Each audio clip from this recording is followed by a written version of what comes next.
inside the HQ2 nightclub, Style Club Radio on 1210 WPHT.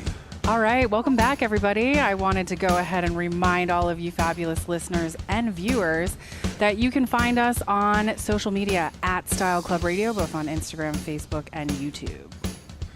And guys, we are back. We are sitting here in HQ2 nightclub, which I have to say, this place has blown me away, and it really has exceeded my expectations. I really didn't know what to expect, and the Ocean Resort is absolutely beautiful. And I will say one thing: I've seen a lot of nightclubs during the day because I used to kind of work in a nightlife business, and usually they look great at night, not during the day. Right? This place even looks beautiful during the day. I mean, it's ridiculous here. It's so nice.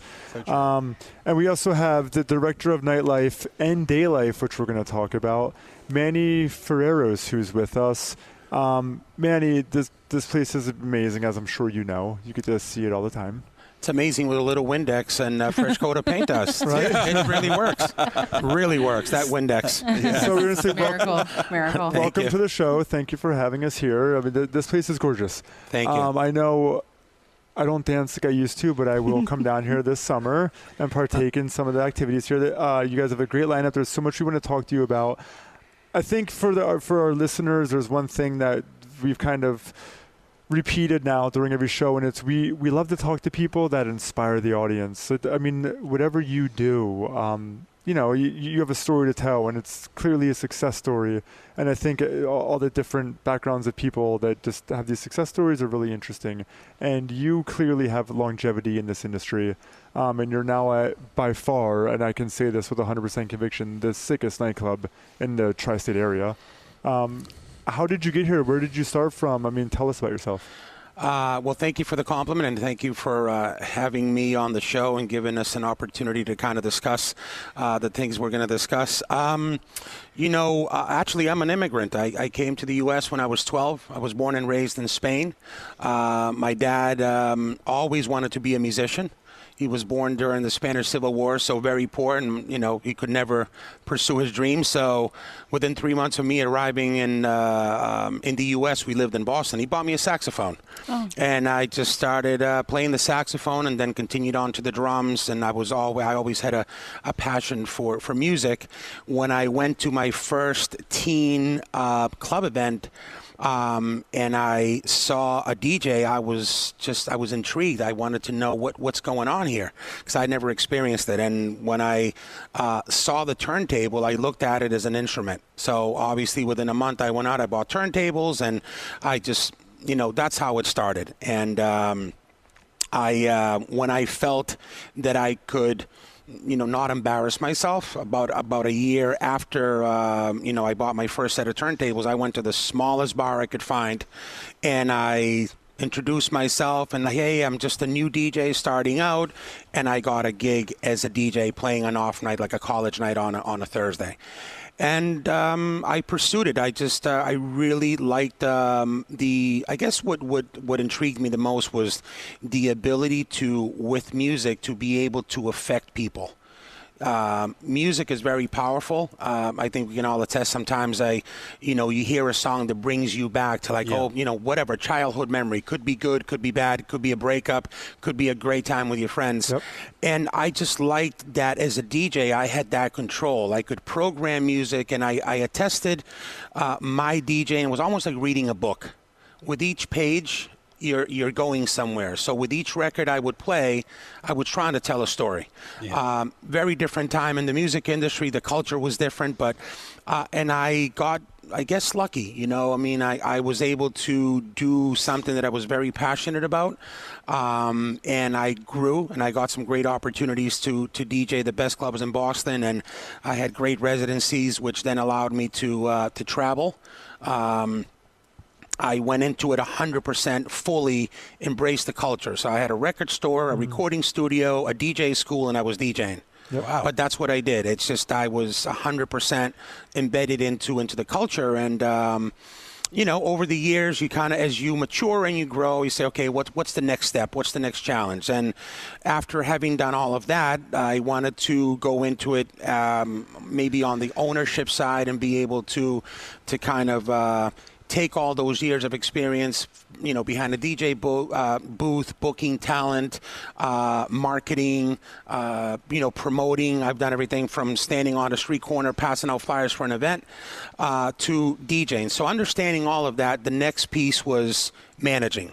So moved from Boston to the Philadelphia area in 2004, opened up a small place in Old City called 114 Market Street. And over the years of having done so much booking of entertainment, I was able to call on people that I had known, DJs that were touring, and say, hey, I have a spot in Philly. You guys want to come and play? And that's how the whole thing evolved in Philly. And then eventually coming to Atlantic City and managing places like the Pool at Harris, and now here for the last year. Yeah. I just want to say amazing. something really quick that, just what you explained, I think it's really important for the listeners to hear that it's like always stay hungry. Like, it sounds like, what's the next step? Like, you've accomplished certain things, and then you wanted to, you were always like, what's that next step? Like, One more thing I'm going to add, the other H, hungry and humble. Yes. Always, hungry, yes. Always keep searching for challenging yourself, but always be humble. For years, I always had a saying, and Joe, Joe knows. That's Joe Doherty, by the way. Joe No Doc. big deal. Joe Doc. Be nice to everybody on your way up, because you're going to meet them all on the way down, right? So it's you have to be humble. You have to be thankful for the opportunities, and I certainly learned that from my parents, and that's something that I remind myself every day of. Be humble. Go and chase your dream and do the best you can. Be the best version of you can, but be humble. Right. I will Love say that I moved to Philadelphia when I was 21 years old, and I lived in Old City, and I definitely went to 114. I had a great time, and I just feel like, did you? no big deal, Josh. Just to let you know, I went to a bar or two in my day, and it was a super fun spot, and certainly fun to think about Old City back then. It was a very different place than it is A now. very different Old City. Yeah. So, Manny, you say something that almost every guest has said, and it always resonates with me. You have a love and a passion for what you do, right? People always say, like, what's the key to success? What is it? What I've found and what I've seen people around me find is they love what they do, right? So something keeps you going. I mean, you've gone through a lot of different, we're talking about Old City. Anyone in the Philadelphia area knows, 15, 20 years ago, Old City was Not the that long spot. ago, please. What? Yeah. It was like, You know what? Yeah. I mean, it's 15 then. Maybe that's yeah. fine. I mean, look, I was there in 2004, so I mean that's 15 years 15 ago. years ago. okay. But you're right. I think that the saying when people say if you truly love what you do, then it's not work. Yep. I think the best advice that I can give anybody, and wherever whatever profession or dream you want to pursue, if it's a dream, then you chase it. And you don't give up on it, because sometimes it's not a straight line.